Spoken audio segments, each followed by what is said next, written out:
नमस्कार. माझे नाव सुमित सुनील इळिंजे आहे. मी नाशिक महाराष्ट्र या ठिकाणचा रहिवासी असून नबल ठाकूर विधी महाविद्यालयामध्ये तृतीय वर्ष LLB मध्ये शिकत आहे. तर आज भारतीय संविधान दिनाच्या अमृत महोत्सव वर्षपूर्तीनिमित्त राष्ट्रीय ऑनलाईन वक्तृत्व स्पर्धेत सहभागी होताना मला विशेष आनंद होत आहे. तर मी आज आरक्षण प्रणाली, भारतीय संविधान व कायदे या विषयावर माझे विचार मांडणार आहे. या परिसंवादाचे आदरणीय परीक्षक आणि हे सादरीकरण पाहणारे माझे सर्व विचारवंत आणि कायदेतज्ञ मित्र, आज मी तुमच्या समोर एका अशा विषयावर बोलायला उभं राहिलो आहे जे विषयाची व्याख्या आपल्या देशात जितकी कायदेशीर आहे तितकीच मानसिक आणि सामाजिक देखील आहे.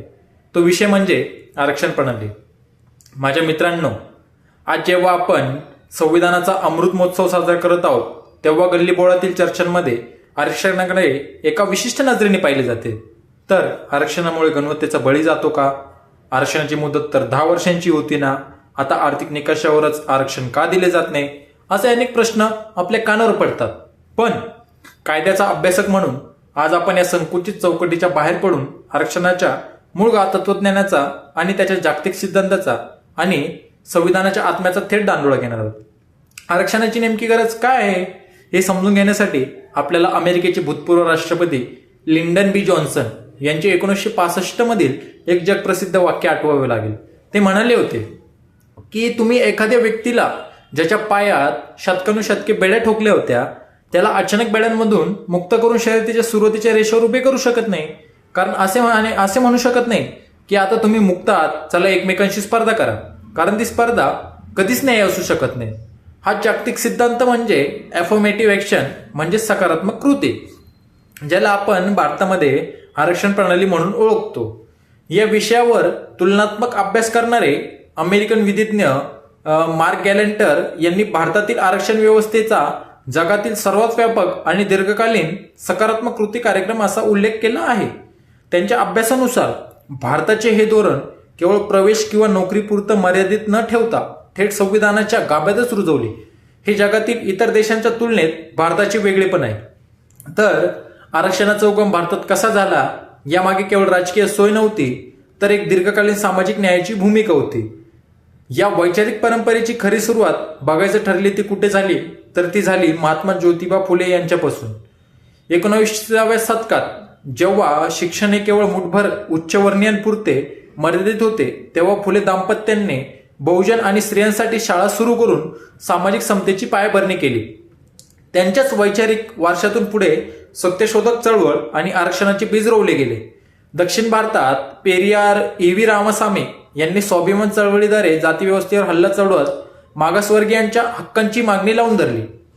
हे झाले साऊथचे. पण आता येऊया आपण छत्रपती शाहू महाराजांच्या थेट उदाहरणाकडे. जेव्हा राजश्री शाहू महाराजांनी 1902 मध्ये कोल्हापुरात मागासवर्गीयांना 50% आरक्षण दिले तेव्हा तत्कालीन उच्चवर्णीय उच्चभ्रू समाजाने त्यांच्यावर टीका केली. त्यांना शाहू महाराजांनी एक अत्यंत जिवंत उदाहरण दिले होते.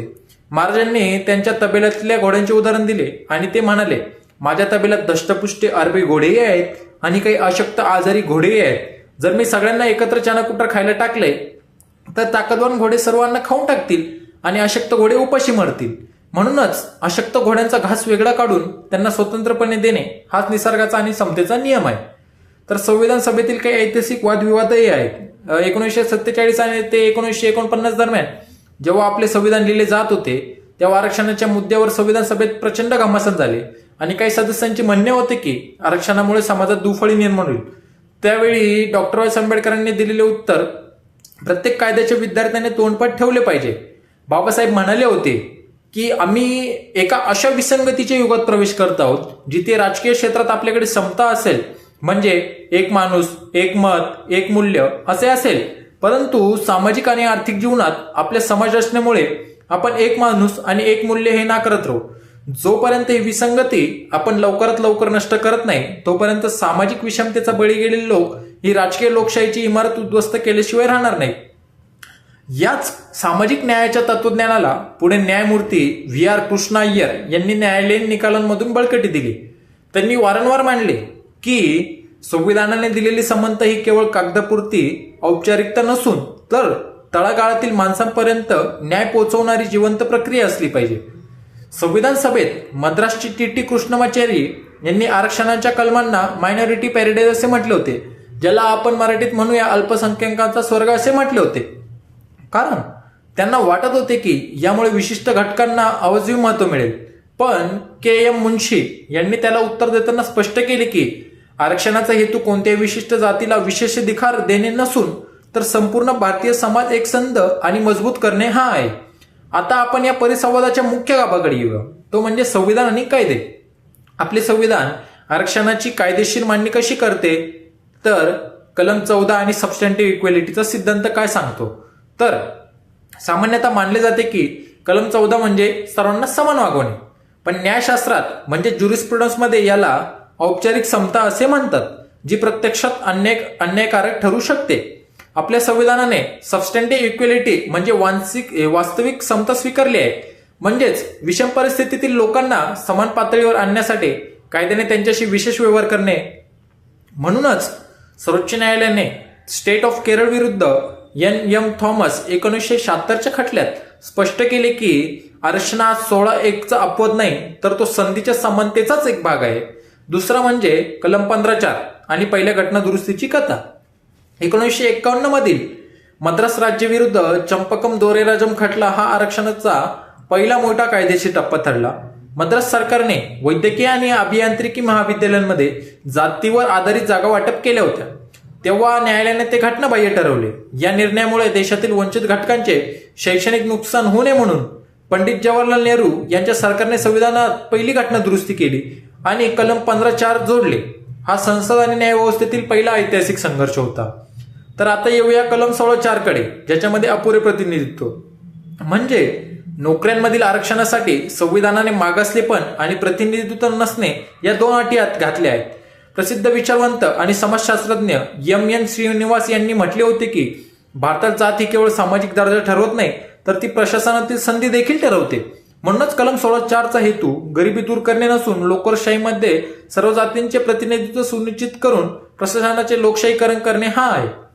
आरक्षणाचा कायदा हा सर्वोच्च न्यायालयाच्या विविध कसोट्यावरून तावून सुलकून निघाला आहे. यात महत्वाचे विचारप्रवाह आपल्याला पाहायला मिळतात.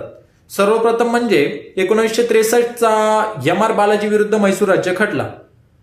येथे सर्वप्रथम सर्वोच्च न्यायालयाने आरक्षणाला एका वाजवी मर्यादेत बांधण्याची गरज अधोरेखित केली आणि जास्तीत जास्त आरक्षण 50%च्या आसपास असावे अशी दिशा दाखवली. हाच विचार पुढे इंदिरा साहनी खटल्यात अधिक ठामपणे मांडला गेला. 1992चा मंडल खटला म्हणजेच इंदिरा साहनीचा खटला आणि 50%ची लक्ष्मण रेषा. न्यायमूर्ती बी.पी. जीवन रेड्डी यांनी इंदिरा साहनी खटल्यात ऐतिहासिक निकाल देताना सांगितले की आरक्षणाची कमाल मर्यादा 50% असावी, जेणेकरून उर्वरित 50% जागा खुल्या प्रवर्गासाठी राहतील आणि सामाजिक समतोल बिघडणार नाही. पण हा 50%चा आकडा संविधानात कुठेही लिहिलेला नाही. तो न्यायालयाने ठरवलेली एक न्यायिक लक्ष्मण रेषा आहे. तर 2008 सालचा अशोक कुमार ठाकूर विरुद्ध भारतीय संघराज्य खटला हा उच्च शिक्षण संस्थांमधील ओबीसी आरक्षणाबाबतचा महत्वाचा टप्पा ठरला. न्यायालयाने ओबीसी आरक्षण वैध ठरवतानाच क्रिमिलियर अट कायम ठेवली.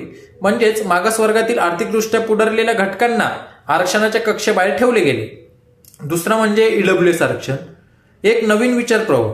103व्या घटना दुरुस्तीद्वारे जेव्हा आर्थिकदृष्ट्या दुर्बल घटकांना 10% आरक्षण दिले गेले, तेव्हा आरक्षणाचा मूळ गाभच बदलला. आजपर्यंत आरक्षण केवळ हे सामाजिक आणि शैक्षणिक मागासलेपणावर दिले जात होते. तर या संबंधीचा खटला जनहित अभियान खटला 2022 या खटल्यात न्यायमूर्ती दिनेश माहेश्वरी यांनी बहुमताचा निकाल देताना म्हटले की आरक्षण केवळ मागास जातींसाठीच असू शकत नाही, तर आर्थिक निकषावर दिलेले आरक्षण संविधानाच्या मूळ ढाच्यात धक्का लावत नाही आणि ते 50%च्या मर्यादेच्याही बाहेर असू शकते. परंतु या खटल्यात तत्कालीन सरन्यायाधीश यू ललित आणि न्यायमूर्ती एस रवींद्र भट यांनी अल्पमतांचा अत्यंत महत्वाचा मुद्दा मांडला. त्यांनी विचारले की आर्थिक निकषावर आरक्षण देताना त्यातून एससी एसटी आणि ओबीसी मधील गरीब नागरिकांना का वगळले गेले. हा संविधानातील समानतेच्या तत्वाचा भंग नाही का. हा कायदेशीर वाद आजही जिवंत आहे. या संपूर्ण चर्चेत एक संतुलित आणि चिकित्सक भूमिका मांडणारे समाजशास्त्रज्ञ आंद्रे बेते यांचाही उल्लेख करणे गरजेचे आहे. त्यांनी असा इशारा दिला होता की आरक्षण हे कायमस्वरूपी धोरण न राहता कालबद्ध आणि निकषाधारित असावे, अन्यथा ते मूळ उद्दिष्टापासून भरकटण्याचा धोका असतो. अशा चिकित्सक मतांमुळेच आरक्षणाच्या अंमलबजावणीवर सातत्याने पुनर्विचार होत राहतो. हे लोकशाहीचे बळकट लक्षण आहे. तर आपण येऊया आरक्षणासमोर असणाऱ्या आव्हानांकडे. त्यामध्ये पहिलं आव्हान म्हणजे खाजगीकरणाचा भस्मासूर आणि आरक्षणाचा संकोच. हा मुद्दा आजच्या तरुणांसाठी अत्यंत महत्वाचा आहे. समाजशास्त्रज्ञ सुखदेव थोरात यांनी त्यांच्या संशोधनात स्पष्ट केले आहे की भारतात सरकारी नोकऱ्यांचे प्रमाण आता एकूण रोजगाराच्या केवळ 2 ते 3% उरले आणि उर्वरित 97% क्षेत्र एक खाजगी किंवा संघटित आहे. जर राज्य सार्वजनिक क्षेत्राचे खाजगीकरण करत राहिले तर संविधानाने दिलेल्या आरक्षणाला कागदावरच मर्यादित राहण्याचा धोका निर्माण झालाय. नोकऱ्याच नसतील तर आरक्षणाचा अधिकार काय कामाचा, हा येणाऱ्या काळातील सर्वात मोठा येतो प्रश्न आहे. दुसरे आव्हान म्हणजे इम्पेरियल डेटा आणि प्रादेशिक आंदोलने. आज महाराष्ट्रात मराठा समाज, गुजरातमध्ये पाटीदार समाज आरक्षणाची मागणी करत आहे. न्यायालयाने एम नागराज आणि मराठा आरक्षण खटल्यात म्हणजे जयश्री लक्ष्मणराव पाटील 2021 या खटल्यात स्पष्ट केले आहे की 50% मर्यादा ओलांडायची असेल तर राज्याकडे अपवादात्मक स्थिती आणि अचूक एम्पिरिकल डेटा असणे अनिवार्य आहे. जोपर्यंत शास्त्रशुद्ध जातीय गणना किंवा डेटा गोळा होत नाही तोपर्यंत ही आंदोलने आणि कायदेशीर पेच सुटणार नाही. तिसरे आव्हान म्हणजे उपवर्गीकरण. नुकताच 2024 मध्ये सर्वोच्च न्यायालयाच्या 7 न्यायाधीशांच्या घटनापीठाने दिलेला निर्णय आरक्षणाची दिशा बदलणार आहे. न्यायालयाने एससी आणि एसटी प्रवर्गात उपवर्गीकरण करण्याची परवानगी दिली आहे. कारण विचारवंत आणि अभ्यासकांचे असे म्हणणे होते की आरक्षणाचा 75% लाभ केवळ काही मोजक्या आणि प्रगत जातींनी घेतलाय, तर वाल्मिकी, मातंग किंवा तळागाळातील इतर जाती आजही वंचित आहेत. ओबीसी प्रवर्गातही असाच प्रश्न रोहिणी आयोगाच्या अहवालातून समोर आलाय, ज्यात नमूद केले आहे की जवळपास 97% ओबीसी लाभ हा केवळ काही मूठभर जातींपुरता मर्यादित राहिला आहे. आरक्षणाच्या आत अंतर्गत समता आणणे हे येणाऱ्या काळातील मोठे कायदेशीर आव्हान असेल. माझ्या प्रिय मित्रांनो आणि आदरणीय परीक्षकांनो, आरक्षणावर चर्चा करताना आपल्याला अत्यंत प्रगल्भ व्हावे लागेल. आरक्षण हे देशाची तुकडे करणारी व्यवस्था नाही, तर प्रसिद्ध कायदेतज्ञ नानी पालखीवाला यांनी एकदा म्हटले होते की भारताची खरी ताकद तिच्या विविधतेत आणि सामाजिक न्यायात आहे. आरक्षण हा काही कायमस्वरूपी आजार नाही, तर तो शतकानुशतके आजारी असलेल्या समाजावरचा एक तात्पुरता उपाय आहे.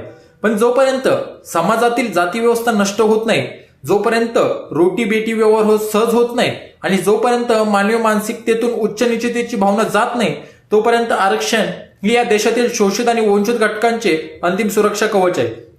फुले यांनी पेटवलेली शिक्षणाची मशाल, शाहूमहाराजांनी दिलेला संस्थात्मक आधार आणि बाबासाहेबांनी संविधानाच्या माध्यमातून दिलेले कायदेशीर अधिष्ठान या 3 विचारधारांच्या संगमातूनच आजची आरक्षण व्यवस्था उभी आहे, हे आपण कधीही विसरता कामा नये.